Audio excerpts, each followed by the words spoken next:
Merhabalar, kanalıma hoş geldiniz. Bugün sizlerle evde olan malzemelerle menemen tarifi paylaşacağım. Bu menemen benim haftada en az 2 kez yaptığım, çocuklarımın da çok severek yediği bir tarif. 1 adet orta boy soğanım var. Ben 3 adet domates koydum. 2 de koyabilirsiniz. Doğranıp difrizde sakladığınız domateslerinizden kullanabilirsiniz. Domates sosu kullanabilirsiniz. Mevsimine göre değişir. 2 adet kapya biberim, 2 adet köy biberim. 1 tepeleme tereyağım, 1 tepeleme yemek kaşığı tereyağım, 1 miktar zeytinyağı. Ben şöyle kahve bardağına koydum. Kahve yanı su bardaklarımız var ya, ona koydum küçük. Yine ben 4 yumurta kullandım.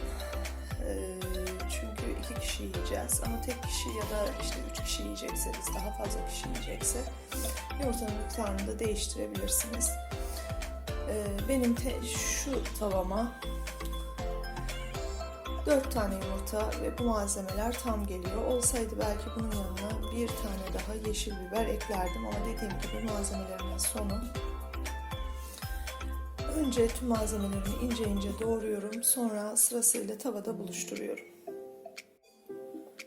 Soğanlarımı ve biberlerimi doğradım. Tencerenin altını açıyorum. Bugün hem çekip hem de tarif paylaşmaya çalışıyorum. Tavanızın, tencerenizin altını açtıktan sonra soğanlarınızı alın. Tava hem ısınacak hem de soğanlarınız biraz yumuşayacak bu esnada. Soğanlarımın üzerine zeytinyağımı boşalttım. Tereyağımın yarısını kestim, aldım. Soğanlarım iyice kızardılar. Burada önemli olan, bu konuda püf nokta, soğanların çok iyi kızarmış olması. Şimdi hemen kapya biberlerimi atacağım. Onları önden atıyorum çünkü kapya biberler daha etli, daha yavaş pişiyor. Biberlerimi de attım, kapyalarımı. Böyle bir karıştırıyorum. Ben 1-1,5 dakika geçmeden kırmızı biberlerimi de beyaz köy biberlerimi de atacağım. Bu esnada ben domateslerimi doğramaya geçiyorum. Az kavrulan kapya biberlerimin içerisine yeşil köy biberlerimi de attım.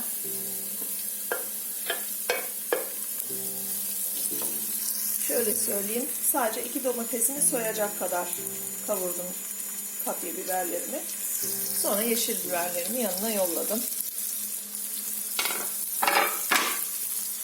Şimdi domateslerimi hazırlayacağım. Bu esnada da yeşil biberlerim de kavrulacak.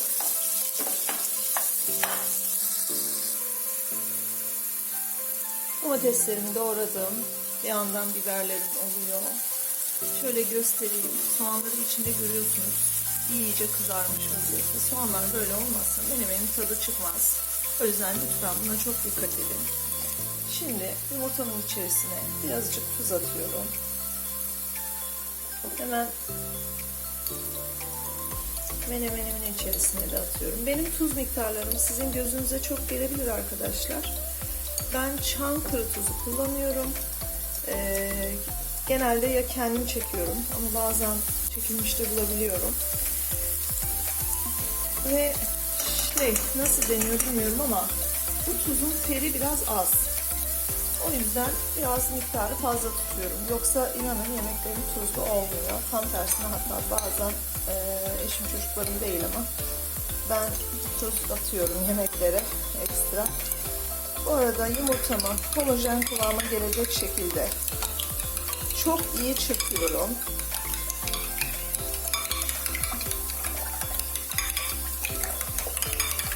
Soğanlardan sonra ikinci püf noktası, unutmadan söyleyeyim, yine yaparken de söylerim ama yumurtayı menemenle çok fazla buluşturmamak.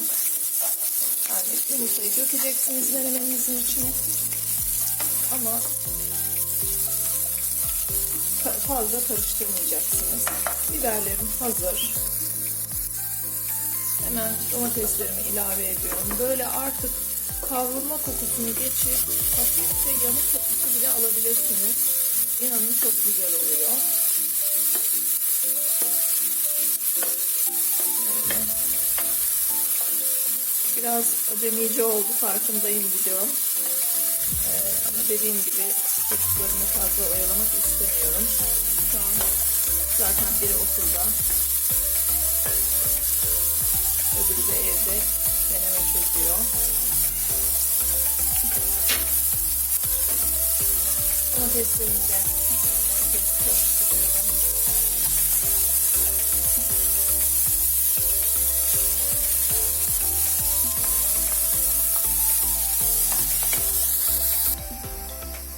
Domateslerim pişecek. Suyunu salıp çektikten sonra yumurtalarımı atacağım.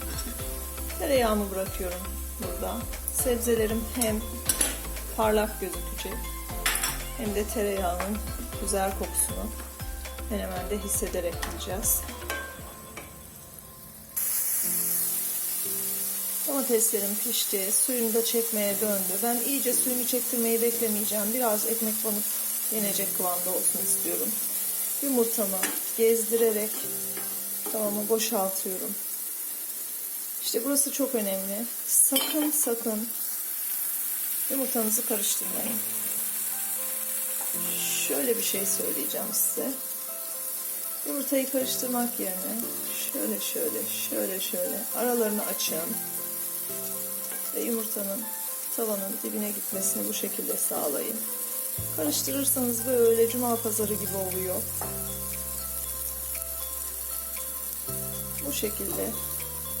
Yumurtayı pişmiş sevenler iyice pişmesini bekleyebilirler. Hatta kapak kapatabilirler. Ama biz yumurtayı böyle çok pişmiş katı sevmiyoruz. O yüzden ben böyle hafif oynatarak pişmesini sağlıyorum. Neresi pişmediyse bakın oraya gidiyorum ve tavaya inmesini sağlıyorum pişmeyen kısmı. Bu aşamada isteyen üzerine pul biber, toz biber, karabiber atabilir. Ben bunu oğlum için yaptım. Oğlum hiçbir baharat istemiyor menemenin üzerine. O yüzden ben de atmıyorum. Bitti arkadaşlar. Ocağımı kapatıyorum. Beni buraya kadar izlediyseniz kanalıma abone olmayı, beğeni atmayı, destek olmayı unutmayın arkadaşlar. Hemen her videoda dediğim gibi bu kanaldan hiçbir beklentim yok. Sadece ve sadece doğal, organik, anne baba usulüyle, ata usulüyle yapılmış yemeklerimi ve malzemelerimi sizinle paylaşmak. Domatesi doğradıktan sonra gösterecektim ama onu unuttum. Videonun bir kısmında domatesin yanına çekirdeklerini böyle ayırdım siz görün diye. Bu mevsimde domates ne alaka demeyin. İyi bir yerden, sıcak bir yerden getirtirseniz hala bugünlerde biraz bulunuyor. Ama artık herhalde bulamam diye düşünüyorum domates. İşte ancak arılı veya serada ilaç vermeden yapılanları bulabilirsem alacağım. Ben öyle pazar gezip domates, biber, salatalık vesaire almıyorum. Her şeyi yerinden ve organik bulmaya çalışıyorum. O yüzden siz bu mevsimde mümkün olduğu kadar ya doğranmış difrize atılmış domates ya da yazdan yapıp hazırladığınız domates soslarınızı kullanabilirsiniz. Servis yapmayacağım arkadaşlar çünkü bunu en güzel yeme şekli buradan ekmek banıp yemek. Ekmeğiniz de lütfen tam buğday ya da kepekli ekmek olsun. Sağlıklı günler diliyorum. Afiyet olsun arkadaşlar.